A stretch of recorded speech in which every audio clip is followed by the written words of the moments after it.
our subconscious is a goal-seeking machine, and it will hit what we really put in there as a target, but what we put in there as a target is what we feel like really emotionally and what we can envision. And that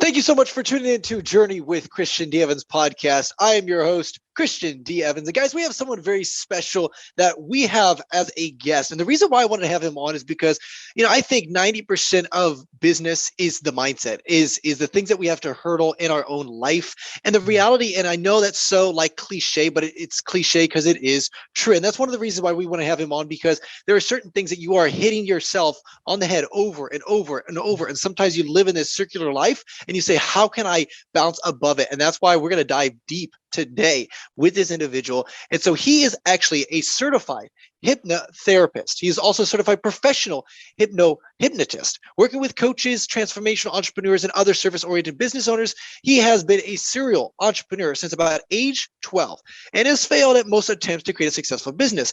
Now, after a few decades, he is able to unravel the self-sabotaging habits and thought patterns that have derailed his efforts in order to finally make his entrepreneurial dreams a reality. And today we're going to dive into that very detailed. My guest, Jim Zboran. How you doing today, my man? Hey, Christian, great. Thank you for having me. Well, hey, man, I'm really excited because like I mentioned, obviously 90% of the game is the mindset, right? And we've heard that. And I know we were just talking previously, but before we jump into that, obviously going from, at age 12, serial entrepreneurial to now a hypnotherapist. Tell me that journey, man. Oh, yeah. It's been a great journey, actually, very stressful and not real happy a lot of times. But, Christian, I've had this drive to be an entrepreneur since about age 12, maybe even a little bit before. My dad had a whole library in our house, and a lot of those books were on running businesses, even though he never did himself.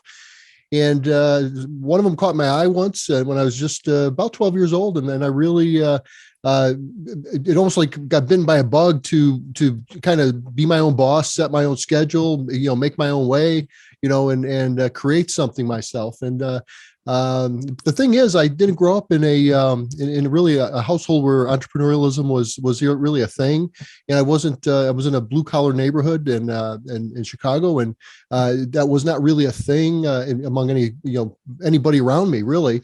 And so I really didn't grow up with mindsets I needed, and I really didn't grow up with models that I needed that would have been very helpful to me. But I had a drive, and so I started business after business after business, and most of them didn't work out. A couple of them worked out okay, but not for long term. But about 14 years ago, I became I was right in with the internet and internet marketing right from the very beginning. Before I was trying to figure out with CompuServe days, how can I, I've got this platform now, and I can start reaching out. How can I use this? And I was trying to figure it out. Then the World Wide Web came, and so I did a lot of studies, and I knew a lot, I know a lot, and I knew a lot, but I couldn't really apply it to myself. But I was able to help others to apply these things, and so I became a coach, and I was helping other people who. It was really personal growth coaching, but it was for personal growth that underpinned and undergirded entrepreneurial success. So I would help people to implement things, and the ones who couldn't do it, I was recognizing in them what I was kind of like a mirror of me. And they were smart enough. They had to drive. They wanted to do it, but they just couldn't get past some things within themselves. And so about 6 years ago, I started studying neuro-linguistic programming to start working with the subconscious. And as a side course, I took a hypnosis course, and it turned out that for me, hypnosis is what made everything work. And it was huge. So I dove into hypnosis, and I went to a college of hypnotherapy, got a degree, got a certificate or diploma as a certified hypnotherapist, and Went on, and now I've done a lot of education since then. But really, that's my wheelhouse. And really, what I love, Christian, is I love to, it's the subconscious is where all of these blocks, all these things exist that were blocking me, that were blocking my clients, or were blocking virtually everybody I see around me. And hypnosis gave me a tool to work on that. And so really, that's my journey. So during that journey, when you were going through those hurdles, right, you were trying different businesses, because I think a lot of business owners can relate to that, because they try this and it's a shiny object, and then all of a sudden they get really focused and dialed in, and all of a sudden, but it's a lot of self-actualization. You have to look internal. And so I'm curious, at what point did you stop and say, okay, I got to look internal and look at my habits and looking at them subconscious? Was it, when you were going the NLP route, or was it a little bit earlier? I had a clue. In my mid to late 20s. I'd become a stockbroker downtown Chicago, and it was a tough job. It was I had to do a lot of cold calling. I loved the financial planning. I loved learning. I loved studying to become a registered representative. And so I loved that part, but the real job was sales, and that was tough for me. And I had a cold call, and I bulldogged my way through it, just by sheer willpower. But I hated that, and I realized one day there was a sales meeting that we had every day, and one day I'm thinking to myself, these voices, I keep telling myself, you can't do this, and this is hard. And where are these coming from? And I was like, well, this is really coming from my past. And there was the clue, but I didn't know how to deal with that. So many years later, a couple decades later, I worked with some copyright. I was trying to do some sales through print. And that's where I started hooking up in the ideas of neuro-linguistic programming. That's where the ideas then came that really we can all do well if we have good models. And the models we follow now are all deep in the subconscious. And so that's what turned me inward. And I love what you said there, Jim, because it was a question that you had to ask yourself. And what I find so interesting about questions is if you ask the wrong question, your brain will gather the right data to support that answer. And you ask yourself, where did that come from? What other questions did you ask yourself internally that helped you facilitate the right response?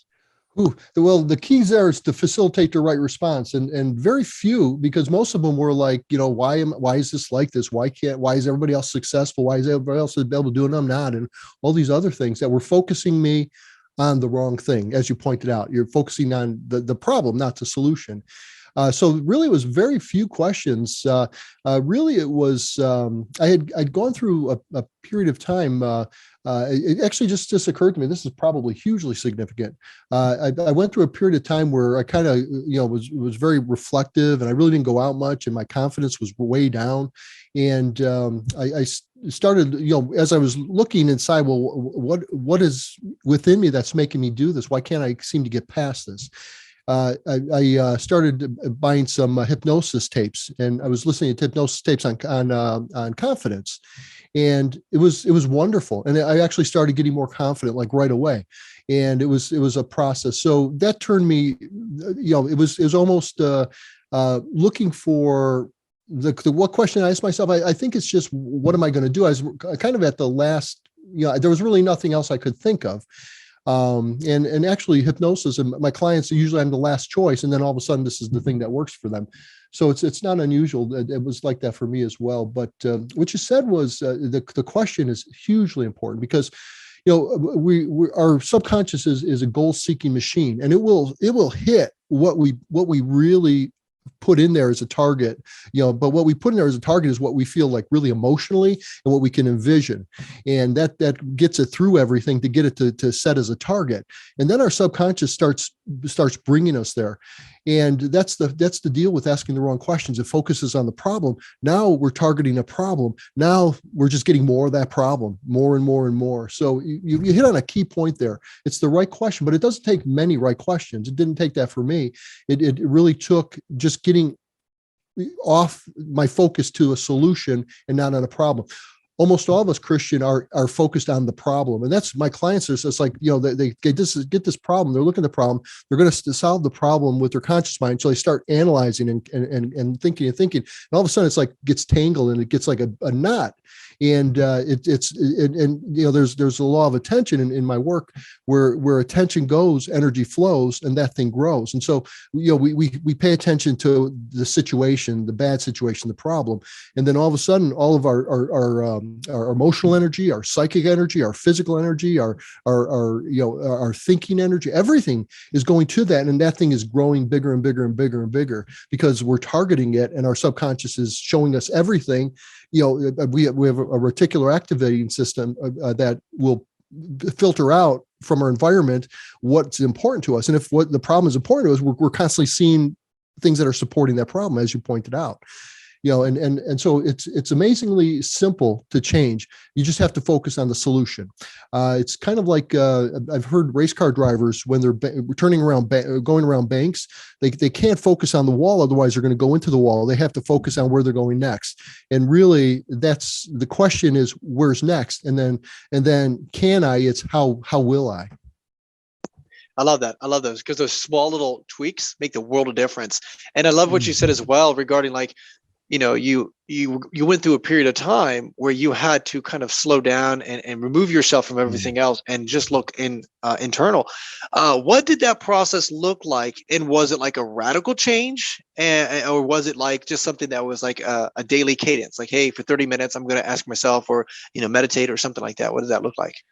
I think it was a process. It wasn't a daily cadence as such. I really had to come to process. I was at a point where I could take a year sabbatical, and I did, and did nothing for a year other than sit and ruminate and think.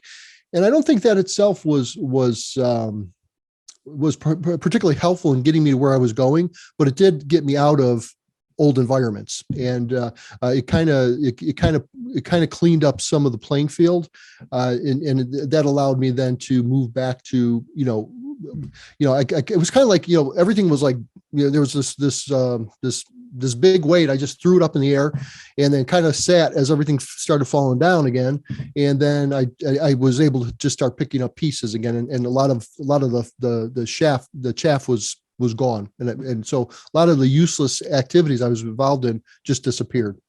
I had to rebuild though useful activities. And that was the process. Yeah. Because I know you mentioned, because see, this is what I find so interesting about like meditation and focus, and there's just like stopping a little bit, and allowing all the distractions to dissipate in the rearview mirror, if you will, because we see the value in it. There's been numerous studies. So my whole thing is not to foot stomp that, but is rather, okay, now that we know that that's true, how do we prioritize that in our quote unquote busy schedule, busy life, right? Entrepreneurs, we always love to push it off to the side and say, well, I get to it, right? Whatever. But the reality is, well, it's the quote of like Abraham Lincoln. Hey, I'm going to spend 90% of my time, sharpening my saw more so than sitting there just chopping down a tree. And so is that concept. And so my thing is what are certain tasks that people could do, action steps that were like, okay, I could do this in my quote unquote busy schedule, right? Yeah, absolutely, Christian. That's a great point there. I think what really helps there in meditating or any kind of activity like that is that what's happening when we're focusing on problems, we're really losing perspective. And, one thing, that I do with clients is they're going to be so focused on their problem. What I'll do is in hypnosis, I'll expand their vision to include the solutions. And once they find their solution, I now refocus to where the solution is so they can now focus there.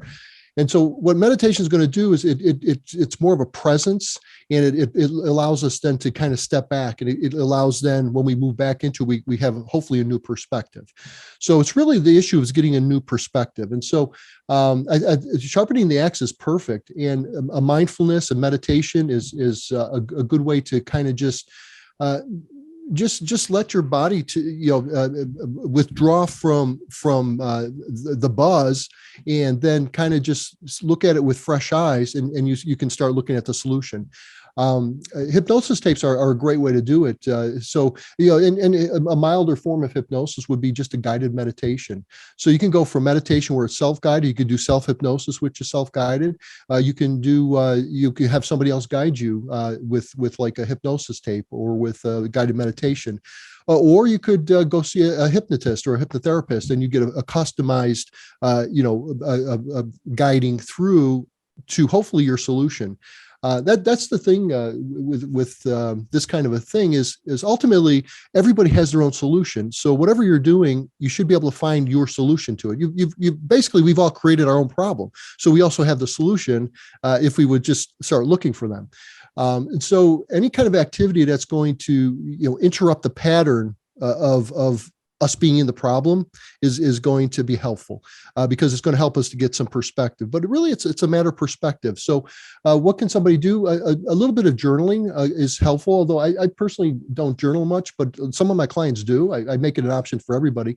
But if that's something that's good for you, it's very helpful to get perspective because you see, even if you just take, what I have my clients do is three things. They send me a journal when they're in some of my programs, and they write their wins, their challenges, and their insights for the day. It's just real simple. It's maybe a paragraph.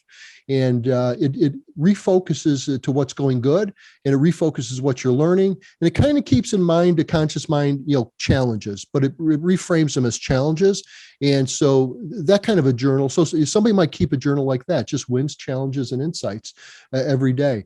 We're in trances all the time, Christian. They're actually very helpful to us when they're resourceful, when they're working for us. But many of trances we get into are not helpful, not resourceful, and so we have to break that trance. And breaking your pattern by doing some meditation is a way to break that trance. But anything, just that backs you off, just a couple minutes journaling, a couple minutes meditating, 10, 15 minutes with a hypnosis tape or a self-guided meditation. Those are all valuable.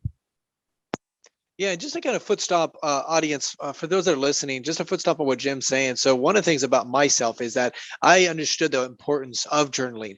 But the thing is that habit was just so difficult for me to stay consistent with. So one of the things I started doing is videos, and I do my videos and journal through my videos, and they're private things. I put them in my own little share folder, but then it's every day I'm literally talking about certain things that I'm learning, and maybe someday I'll publish them and so forth. But the thing is that's how I'm able to still stay on that cadence, but then just kind of works around my pattern of my life. The whole point is just what Jim's saying. The importance is it's very important, right? But it's just figuring out what works well with you and do it, right? And we all understand that. So I love that. Now, let me talk about this because you mentioned perspective. And I think this is so remarkable. I always find this so interesting. You have two people, same action, same activity, same environment, but then their interpretation of that is totally drastically different. Oh man, you're hitting on it, Christian. Yes, exactly. So let's talk about it. I mean, obviously, let's dive into that, man. That is awesome. Yeah, you've just hit on the heart of all my work, actually, and what's so effective about this and how people can really make transformational change fast. Yeah, exactly. We there's this stimulus out there, and the stimulus gets a response from different individuals. Well, what makes the response different from the same stimulus? Well, it's perception, and if we perceive something as good, it's great. If we perceive it as bad, it's bad. It's the only difference is the perception, and different people perceive things differently. And so they're going to perception puts a spin on the response. And so if there's a stimulus, everybody's going to be responding to it if it's relevant to them. If it hits their radar, they're going to respond in some way. Even not to respond is a response. But how are they going to respond? It depends on the spin their perception puts on it. If perception is good or helpful, it'll be resourceful. If it's not good or if it's bad, it will be an unresourceful type of a response. And so perception is what's going to cause us to act towards any stimulus, and that's what causes different people, because each of us has a different perception. And our perception is built up. It's a model of the world that we build from the day we're born. and it exists in the subconscious, and it's in the language of the subconscious. The subconscious thinks in terms of symbols, pictures. It makes associations very fast, and so it's all symbolic, and all the symbols are related to one another because everything we learn is built on the last thing, on something else, and we add to it. So all these symbols collect in what I call metaphors. So they work in relationship. They have relationships going on, and they create these entire landscapes internally that are our model of the world. It's how the world works. It's the world we actually create in a way. It's a story we have in our head that we live out, and quite literally. And so the thing that makes us different people respond to the same thing differently is their perception. Their perception is based on their model of the world, and it's built from birth. And many people are reacting to things that they're not even aware of are going on, that were from their childhood, and because it's based on their model of the world. And it's very simple to change those models of the world. What's typically the problem is that they're not evolved to where we are currently. They're not mature. They don't have perspective. They don't have the insights we have now as adults or older. And but they were when we were 4 or 5. When we were in kindergarten and we were sitting next to our friend and fooling around talking, and the teacher made us move across the room from each other. It's like, oh, that's like now we look back, we don't even think of it because it would be so funny. But to a 5-year-old, mortified and there's could be all kinds of anger and hurt and frustrations involved there that mapped out their world, maybe to authority, maybe to school, maybe to who knows. It maps out to the person's experience. And the more emotional those experiences are, the stronger they are. But we don't have to go back and remember them and then apply them. Our subconscious says, oh, here, this is like that, boom, and boom, boom, boom. And all of a sudden we're acting off of identities that we had when we were 3 or 4 or 5 or 7 or 9 or 14 or 20, whatever. But if we thought them through, we would logically realize, oh, okay, that was ridiculous, or oh, that doesn't really apply here. But the problem is they're not getting to our conscious mind, which is where logic exists. They're just being lived through a model that we have of the world. And so those are what I would call the transitional identities, and they don't change. Some of them will just naturally evolve as we mature, but others don't fire until certain situations. They don't get a chance to evolve, and then they keep us acting in certain ways that are very unhelpful. But it's perception, and perception is the model that we have of the world, and that's at a subconscious level. Then we can get into the unconscious, which is actually at the level of the body, and the body knows things, and so we'll see somebody and then we'll feel a certain way, sick to our stomach, or we'll feel like our neck standing up or something. That's our body is priming us for some kind of action because it already knows something about the situation, and typically based on the model. So the unconscious, what the body just knows, then the subconscious, which is more intentional, and then the conscious mind all act in concert. But usually, in fact, always, the conscious mind is such a very small part. Emotions, feelings, all these things are really what's driving us.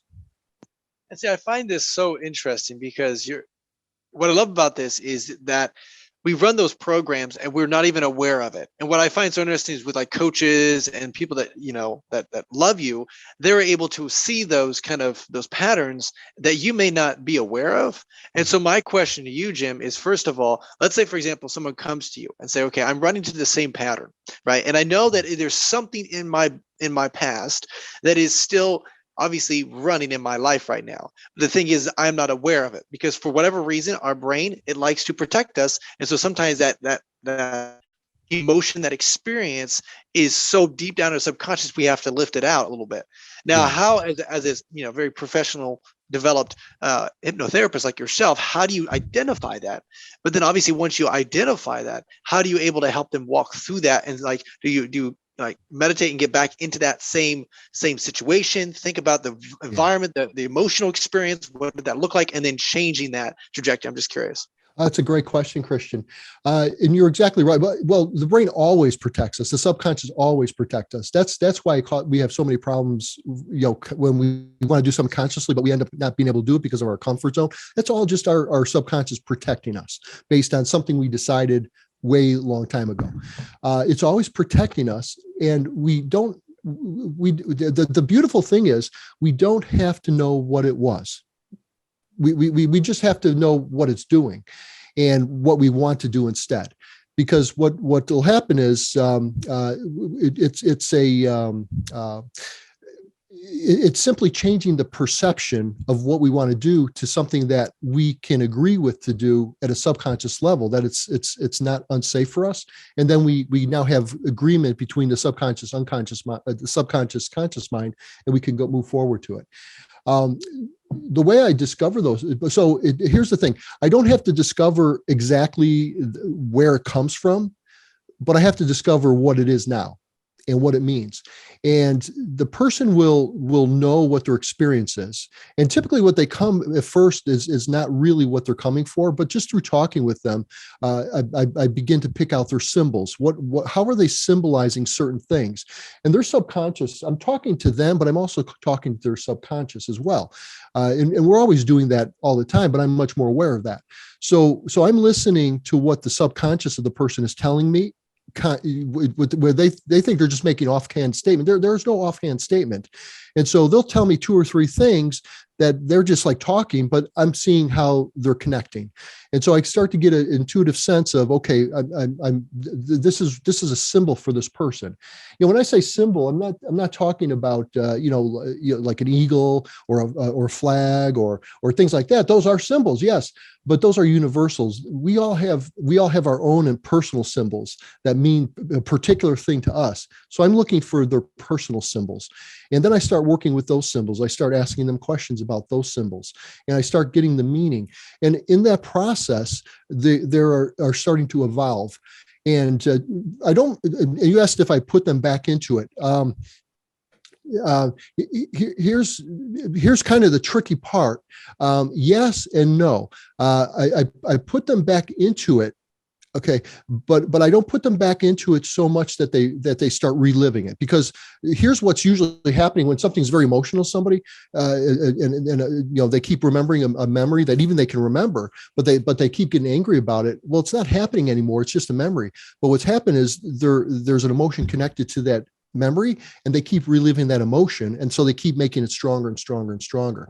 So when I bring people into an uncomfortable thing that they have, I want them to experience that a little bit, but I don't want them to relive it like to make it stronger. But here's the trick, Christian. Our brain is neurons that aren't firing aren't rewiring. They aren't changing. So this is why so many of our transitional identities they're locked back there, because they're never really fired until they fire. Then all of a sudden they're going, and we're like usually caught by surprise, and we don't then try to change them.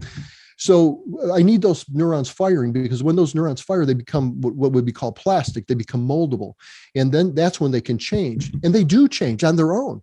And so I get them back into feeling what they're not comfortable with, but in a level where they're able to start separating from it so that they don't relive it, but it's firing up where it lives in their mind. Okay, so, and I love this. So what happens then is you get them in that experience. And let's say, for example, it's anger, right? Whatever that situation is. So they facilitate a little bit of anger, but the anger is not fully fully like throttle, where it gets them back into a situation where now you can't really grow. So let's say we build that up a little bit. Do you come in with another emotional or another positive situation where Yeah, absolutely. Because what I'll do then is I'm change the perception changes itself. I don't change a perception in that, they don't tell me how they're perceiving something through their symbols, and I say, well, here, why don't you look at it this way? That's not what I'm doing. What I'm doing is I'm helping them explore their symbol. And as they explore their symbol is evolving itself. I'm just giving them a space to explore their symbol, which they never even realize there. And as they do, it all automatically starts evolving to their maturity level, their experience level, their perspectives. So it's taking care of itself. but there are all kinds of things connected to emotions and things. And so I will start associating other feelings that are resourceful, what I would call resourceful, the things that empower the person. And so basically I'm allowing the symbol, I'm uncovering the symbol, I'm giving it space to exist. I'm allowing the person to explore it through my questions. And then as it evolves, I'm introducing new associations that are positive to the person. So, and I find out what those empowering things are before. I don't judge what's empowering to a person. I hear what's empowering to them. And so I'll know things that are empowering to them that are related or associated. And then I'll start building those emotions into this situation. So when they perceive, their perceptions are, they've got the positive strength that they already have, when they first walked in. And so it's a very powerful way of growing. And it's interesting because, all my clients, they're amazed that they're not somebody different than who they were. They're actually now more able to be who they are now. It's an amazing thing. There's nothing I put into them. I just help them to find where their answers and their strengths are, and how they're locking that problem in, and they just release it. I love that. I love that.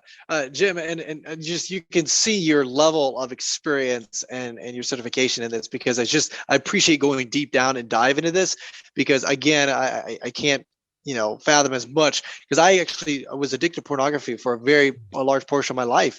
And I know those were synopses, those were patterns in my life that were just constantly running. And there were certain things that I had to do to really cut that, on a spiritual level, as well as a psychological level. And so I just think, talking about what you're talking about, that was very applicable to my situation. So I think that was really awesome.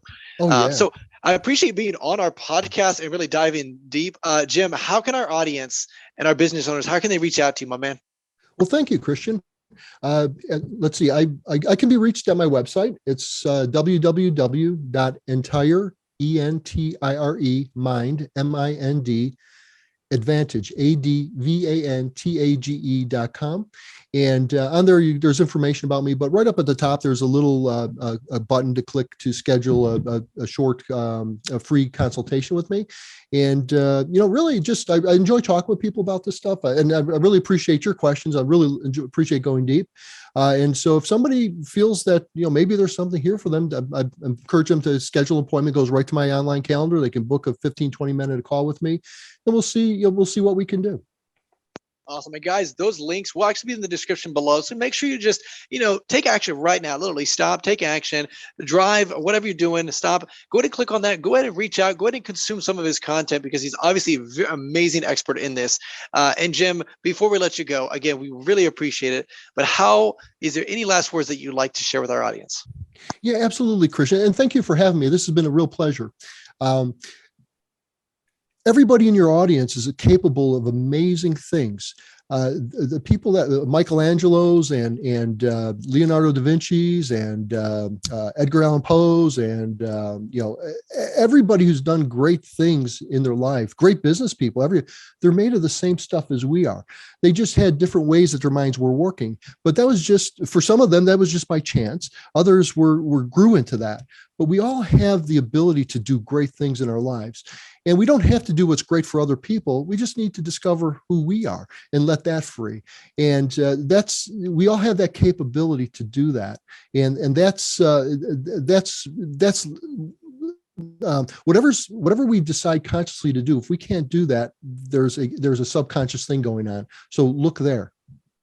That's awesome. And guys, that is Jim Zboran. Remember, reach out and click on that link in the description below. And guys, that is Journey with Christian D. Evans podcast. Until next time, remember, be uncommon if you can.